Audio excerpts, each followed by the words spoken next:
compartiendo en estos días con estudiantes, tanto aquí en la iglesia, la extensión del seminario, como en el propio seminario, sobre Dios, sobre la revelación de Dios.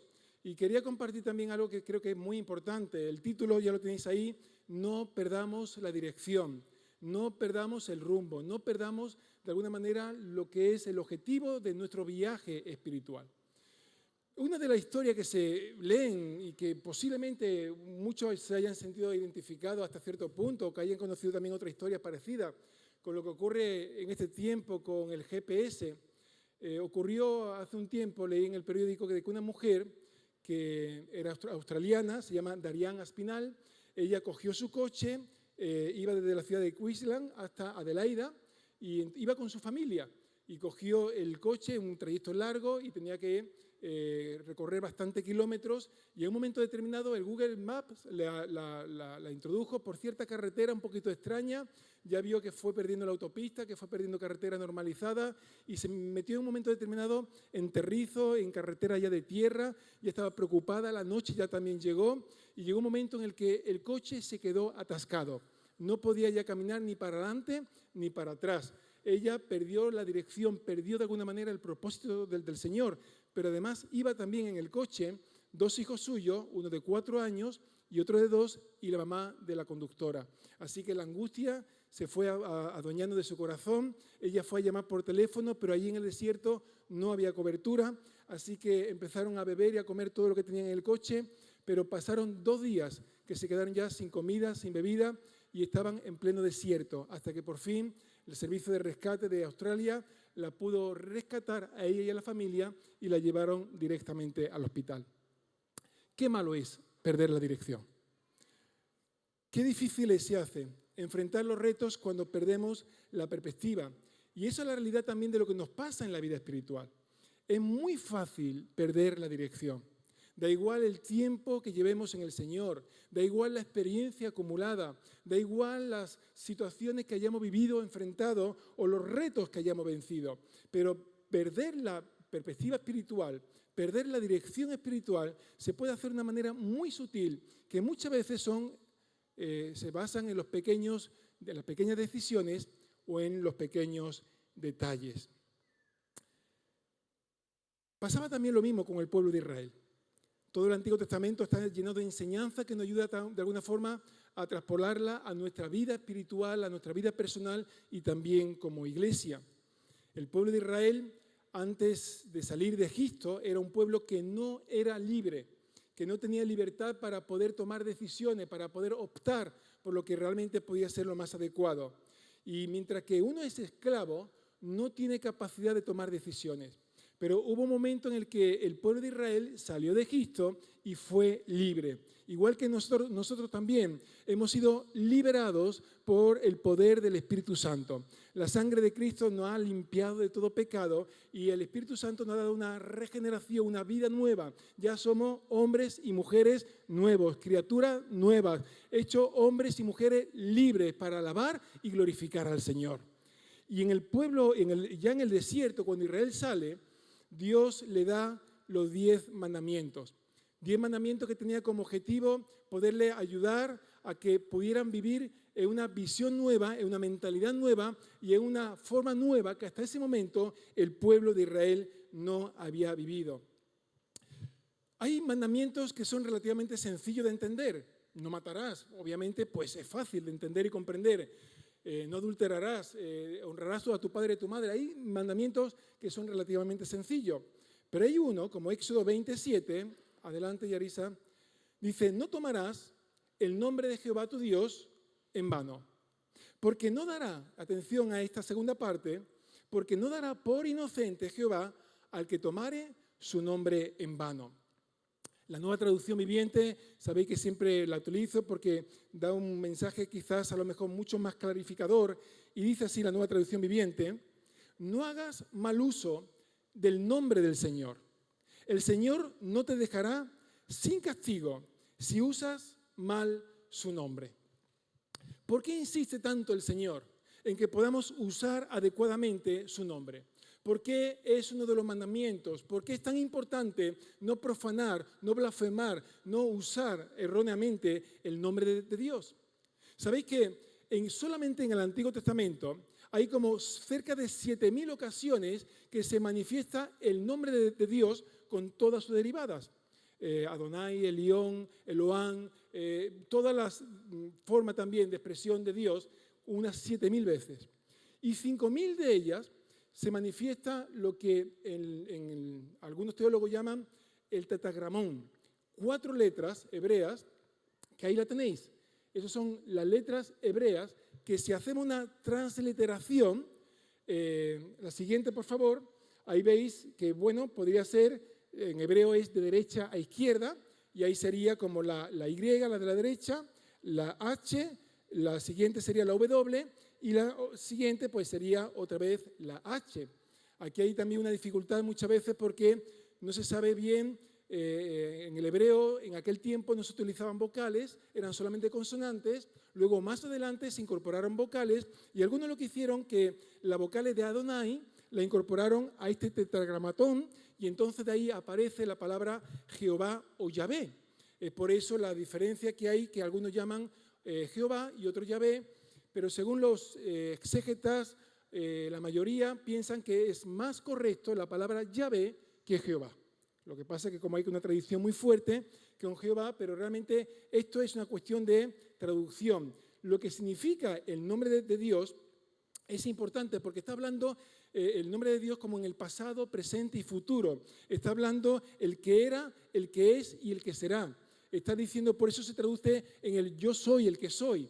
Yo soy pasado, yo soy presente y yo soy futuro. En nuestro Dios no hay tiempo, nuestro Dios sigue siendo el Dios todopoderoso de todos los tiempos. Él es la causa de la existencia. Esa es la importancia de su nombre.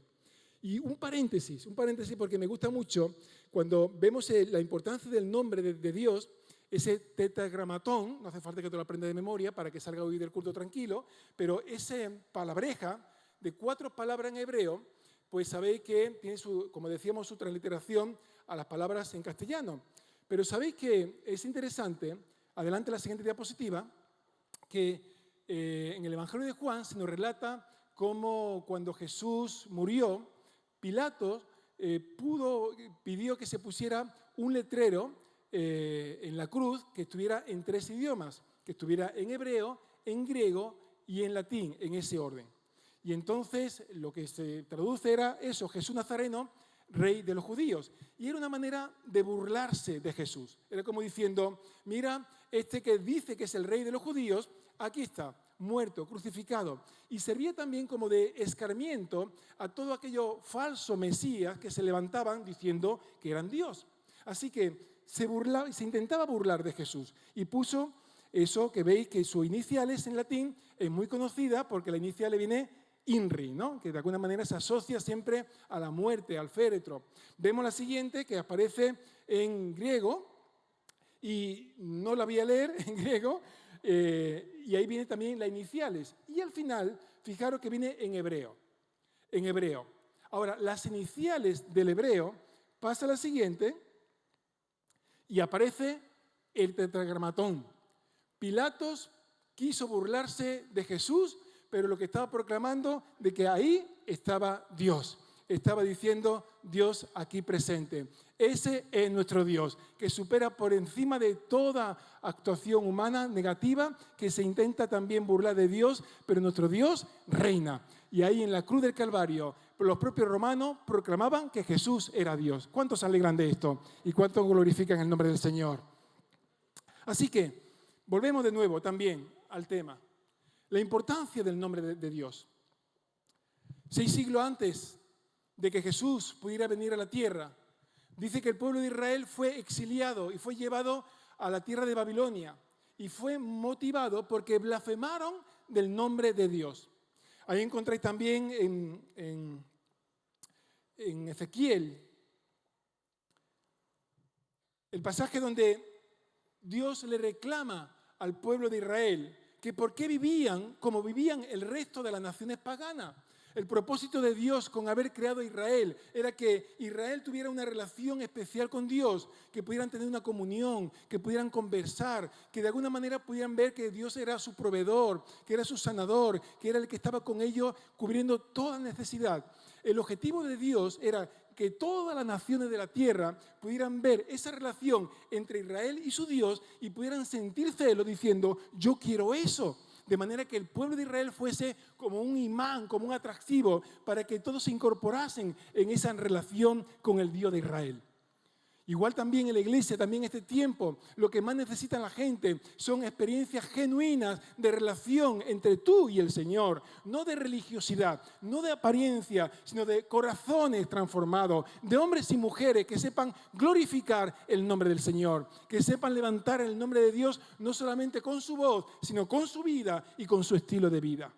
Sin embargo, el pueblo de Israel, dice el pasaje de Ezequiel 36, 20, 21, que cuando llegaron a las naciones a donde fueron, profanaron mi santo nombre, diciéndose de ellos, estos son pueblo de Jehová, y de la tierra de él han salido. Pero he tenido dolor al ver mi santo nombre profanado por la casa de Israel entre las naciones a donde fueron. Tenía la misión de engrandecer el nombre de Dios, pero su conducta estaba haciendo blasfemar el nombre de Dios, diciendo, este es el pueblo de Dios, pues son igual que el resto de las naciones. Lo sigue diciendo el versículo 22. Por tanto, di a la casa de Israel, así ha dicho Jehová el Señor, no lo hago por vosotros, oh casa de Israel, sino por causa de mi santo nombre, el cual profanasteis vosotros entre las naciones a donde habéis llegado, y santificaré mi grande nombre, profanado entre las naciones, el cual profanasteis vosotros en medio de ellas. Y sabrán las naciones que yo soy Jehová, dice Jehová el Señor, cuando sea santificado en vosotros delante de sus ojos. ¿Qué es lo que necesita este mundo? Hombres y mujeres que puedan mantener una identidad entre lo que hablan y lo que viven. Que hayan plena sintonía entre lo que piensan y cómo actúan. Que realmente nuestra manera de expresión como cristianos se manifieste especialmente en hechos y no solamente en palabras. Lo que más necesita este mundo es que el pueblo de Dios levante, santifique, glorifique el nombre de Dios con su palabra y con sus acciones. Porque todo lo demás es precisamente atentar contra el nombre del Señor. En algunos países, no aquí, yo creo que gracias a Dios, pero cuando se casa una pareja, la mujer adopta el apellido del marido. Algunos venís de países así. Entonces, menos mal que no ocurre aquí, porque mi mujer sería María Luisa de Muñoz de Morales, ¿no? Tendría, no vea el apellido también larguito, ¿no? Entonces, de alguna manera, en estos países, pues se asocia de tal manera el hombre y la mujer que es como si fuesen uno solo. Lo que haga uno repercute en el otro. Lo que deja de hacer uno repercute también en el otro. De manera que el testimonio, la vivencia, la vida de uno afecta y se traslada también al otro. Nosotros, los que somos hijos e hijas de Dios, somos integrados en la familia del Señor. Nuestra actuación repercute en el resto de la familia. Nuestra vivencia, nuestro testimonio, de alguna manera, puede engrandecer el nombre de Dios o manchar el nombre de Dios. Cuando somos creyentes, cuando nos identificamos como cristianos, tenemos que entender también que hay ojos que nos miran y que están deseando que fallemos, que están deseando de alguna manera que tropecemos para no burlarse de nosotros, sino de burlarse del Dios que nosotros proclamamos. Pero en el nombre de Jesús proclamamos que el poder del Espíritu Santo está con nosotros. Y el que nos levantó es el que nos sostendrá y el que nos impulsará también a su propósito eterno. Proverbios capítulo 18, versículo 10, dice, torre fuerte es el nombre de Dios. A él correrá el justo y será levantado. No solo dice correrá a Dios, dice que correrá al nombre de Dios. Es una identidad plena entre Dios y su nombre. Salmo 27, estos confían en carros y aquellos en caballos, mas nosotros del nombre de Jehová nuestro Dios tendremos memoria. También Jesús, en la oración, no en el Padre Nuestro, sino en la oración de Jesús en Juan 17, menciona en varias ocasiones el nombre de Dios. Dice en Juan 17:11, Padre Santo, a lo que me has dado, guárdalo. Perdón, 17:6. Siguiente, ahí está. He manifestado tu nombre a los hombres que del mundo me diste. Tuyo eran y me lo diste y han guardado tu palabra. ¿Qué es lo que manifestó Jesús? El nombre de Dios a los discípulos suyos. Versículo 11. Padre Santo, avanza. Padre Santo, a lo que me has dado, guárdalos en tu nombre, para que sean uno como nosotros somos uno. Así que la unidad puede venir y debe de venir cuando estamos siendo guardados en el nombre de Dios. Y el siguiente versículo, versículo 12, dice Jesús que cuando estaba con ellos en el mundo, yo lo guardaba en tu nombre. Así que nos damos cuenta de la importancia del nombre de Dios, hasta el punto que la salvación depende de invocar el nombre del Señor. Esto es lo que dice Romanos 10:13, porque todo aquel que invocare el nombre del Señor será salvo. ¿De qué depende la salvación? De invocar el nombre del Señor. Ahora en el Congreso Mundial me dieron un momento también de apertura del culto y sentí de proclamar, de gritar el nombre de Jesús. Es importantísimo comprender el poder que hay en el nombre del Señor. Y precisamente, como también dice la palabra, que en ese nombre tendremos salvación. Dice también Juan capítulo 1, versículo 12, mas a todos los que le recibieron, a los que creen en su nombre, le dio potestad de ser hechos hijos de Dios. Y Filipenses capítulo 2, versículo 9, ya acaba diciendo, por lo cual Dios también le exaltó hasta lo sumo y le dio un nombre que es sobre todo nombre, porque en el nombre de Jesús hay poder y en el nombre de Jesús hay gloria. Y por eso el pueblo del Señor una y otra vez proclama el nombre de Jesús. Dale un aplauso al Señor y dale gloria y honra. En el nombre de Jesús hay poder. Ahora, ¿cómo podemos blasfemar el nombre de Jesús? Hay muchas formas, pero voy a reducirme a 3. Y en primer lugar, en la oración. Porque abusamos del nombre de Jesús en muchas oraciones. Hay momentos en los que dice la palabra que hemos de orar en el nombre de Jesús. Y continuamente recurrimos al nombre de Jesús. Pero es verdad que en muchos momentos nos encontramos que podemos cometer errores al querer ser también muy cuidadosos con el nombre de Jesús. Santiago capítulo 4, versículo 3, dice, pedís y no recibís, porque pedís mal, para gastar en vuestros deleites. La Nueva Versión Internacional lo dice de una manera mucho más enfática. Dice, y cuando piden, no reciben, porque piden con malas intenciones para satisfacer sus propias pasiones. Es decir, cuando nuestra oración aparentemente puede ser buena, no tiene por qué ser mala, pero cuando de alguna manera viene a satisfacer nuestros deseos particulares y personales, estamos pidiendo mal. Ayer se jugó el Clásico y seguro que alguno del Barça previo al Clásico estuvo orando por Bellingham, diciendo, Señor, alguna lesión en la rodilla o al menos alguna gastroenteritis, ¿no? Sería una mala oración. Alguna mujer orando por su marido, Señor, llévatelo o te lo envío, ¿no? Alguna oración que de alguna manera puede ser no muy adecuada.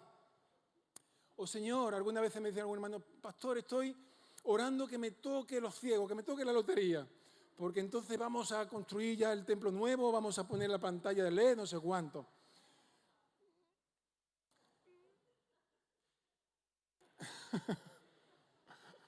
Oraciones que se sueltan y que aparentemente pueden ser buenas. Bueno, la primera, bueno, la segunda tampoco es nada buena, ¿no? Oraciones que detrás de esas oraciones hay un anhelo, un deseo particular por tener objetivos que quizás no sean negativos, pero no es lo que el corazón de Dios quiere para nosotros.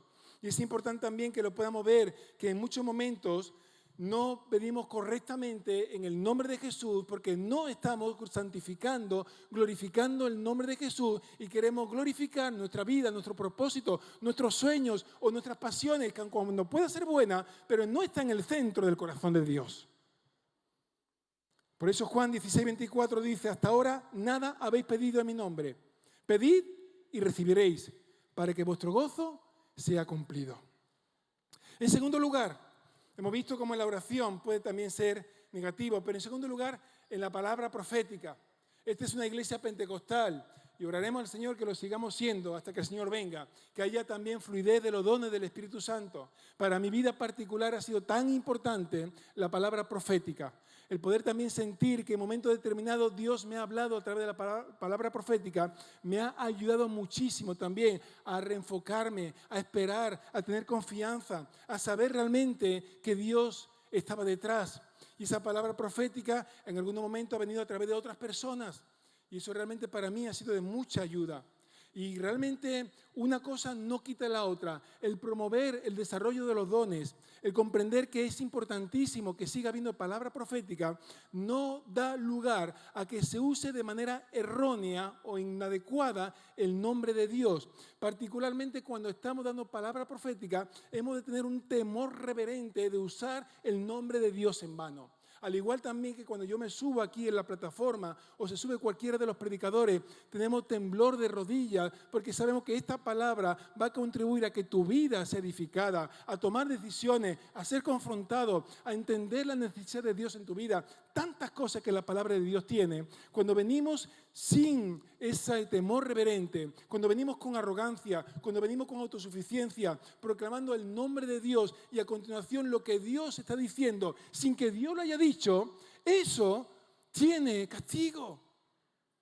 Dice Ezequiel 22:28. Y tus profetas lo encubren dando falsas visiones y predicciones mentirosas. Dicen, mi mensaje proviene del Señor soberano, cuando en realidad el Señor no le había dicho ni una sola palabra.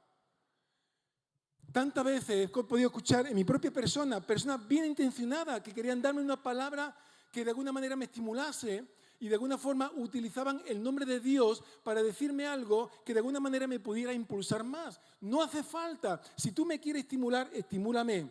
Pero no es necesario que utilices el nombre de Dios, porque si Dios no te lo ha dicho, no debes mencionar el nombre de Dios.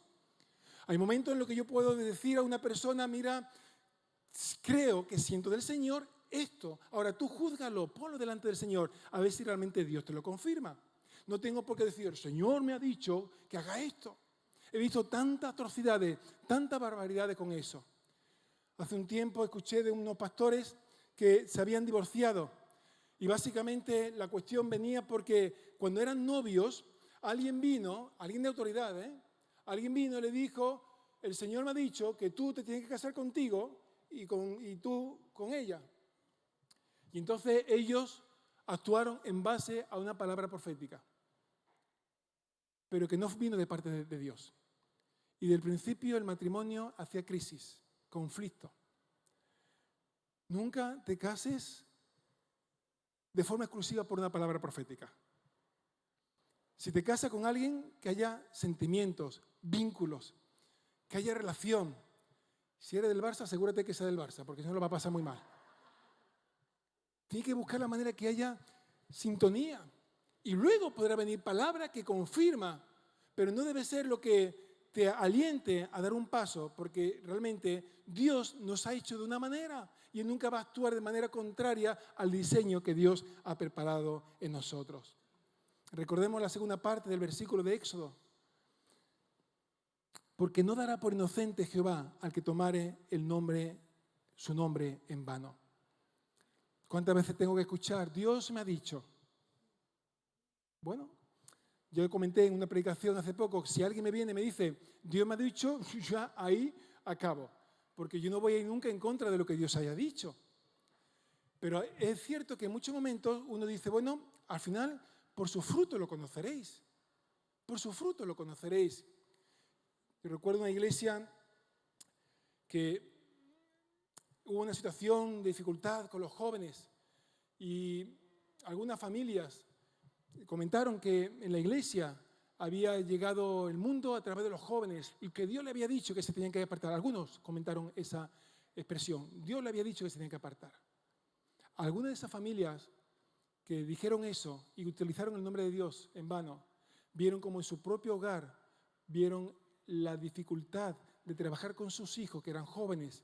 Algunos de ellos se apartaron del Señor, otros tuvieron dificultad también de identidad de género, otros tuvieron conflicto de drogas, un montón de situaciones, porque no podemos utilizar el nombre de Dios en vano. Si tú quieres tomar una decisión, asume la responsabilidad. Di, yo creo que es lo más correcto. Si te quieres marchar de una ciudad a otra, si quieres cambiar de trabajo, si quieres cambiar, no de mujer o de marido, eso no. Tienes que tomar la decisión. Hay veces que algunas parejas de novios dicen, no, es que Dios me ha dicho que dejemos la relación. Y al final, si él se lo dice a ella, pues ella al final se enfada con Dios, porque Dios le ha dicho a él que la deje a ella, ¿no? Se queda como abandonado por el novio y por Dios. No, asume, sé valiente, sé valiente. Asume la valentía de lo que corresponde. Toma las consecuencias de las decisiones que conlleva también. Pero no metas el nombre de Dios para justificar o argumentar tus decisiones. Porque si no, perdemos la dirección. Acabamos en el desierto en vez de estar en Queensland. Quitamos la perspectiva. Y son pequeños detalles que poquito a poco entonces nos alejan del propósito del Señor. Jeremías 14:14. ¿Recordáis que Jeremías le llamaban el profeta llorón? Porque de una y otra vez le decían al pueblo de Israel, falso profeta, que vendría tiempo de paz y de prosperidad. Y Jeremías estaba diciendo lo contrario. Y entonces Jeremías 14 dice, me dijo entonces Jehová, falsamente profetizan los profetas en mi nombre. No los envié, ni le mandé, ni les hablé. Visión mentirosa, adivinación, vanidad y engaño de su corazón o profetizan.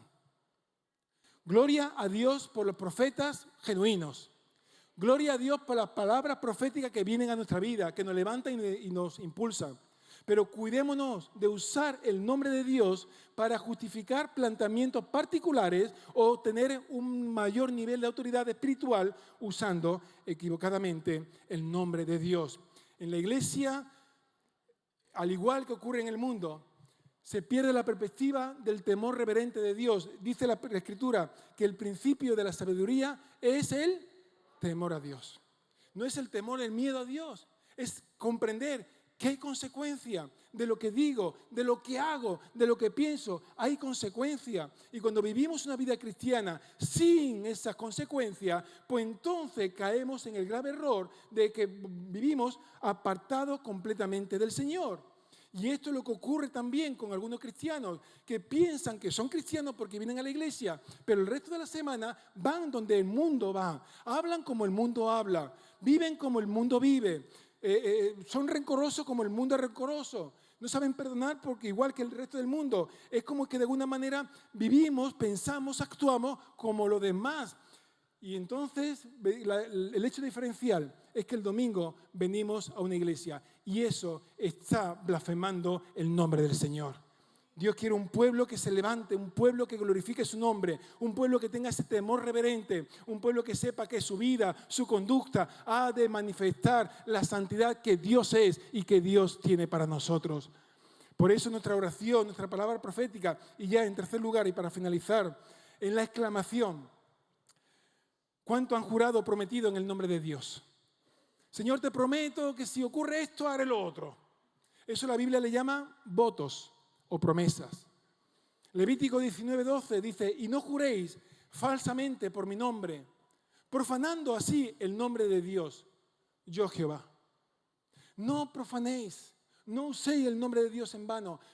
Los judíos tienen mucho temor de pronunciar oralmente el nombre de Dios para no equivocarse. Pero déjame decirte que peor que decir erróneamente el nombre de Dios es vivir tu vida espiritual, mi vida espiritual, alejado de la santidad del Señor. Cuando profanamos el nombre de Dios con nuestro mal testimonio, olvidamos que somos real sacerdocio, nación santa, pueblo adquirido por Dios, para que anunciemos la virtud de aquel que nos llamó de las tinieblas a su luz admirable. Eres diferente. El amor de Dios te ha hecho diferente. No eres diferente porque te lo merezca. Esa es la gracia del Señor, la que ha venido sobre nuestra vida. Esa es la gracia del Señor, la que ha traído sobre nosotros revelación de quién es Dios.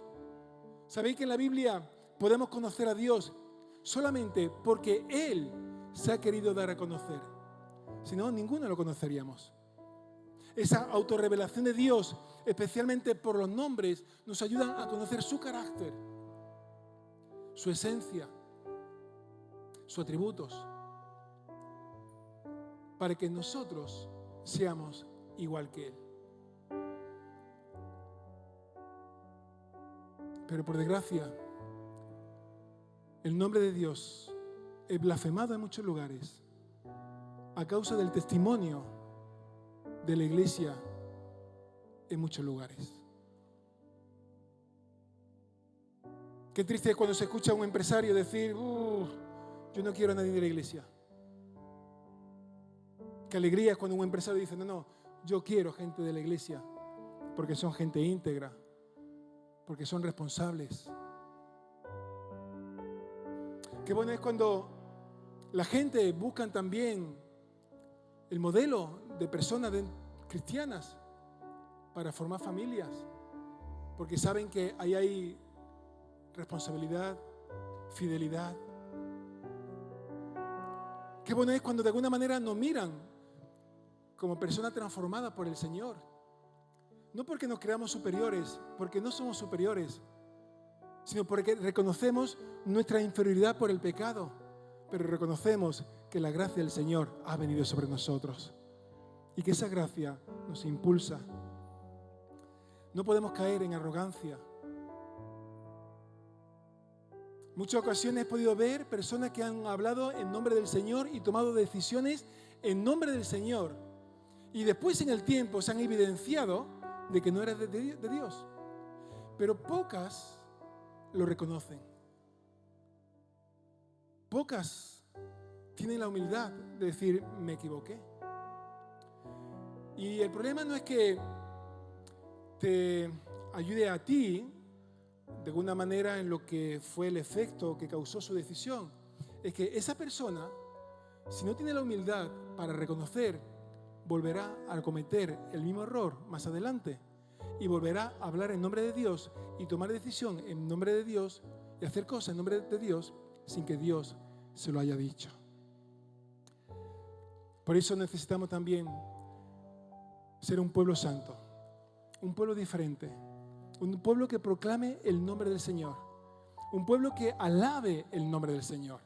Y la Biblia está lleno de alabanza a nuestro Dios. Y ya con esto quiero ir acabando. Salmo 44, versículo 8. Dice: en Dios nos gloriaremos todo el tiempo y para siempre alabaremos su nombre.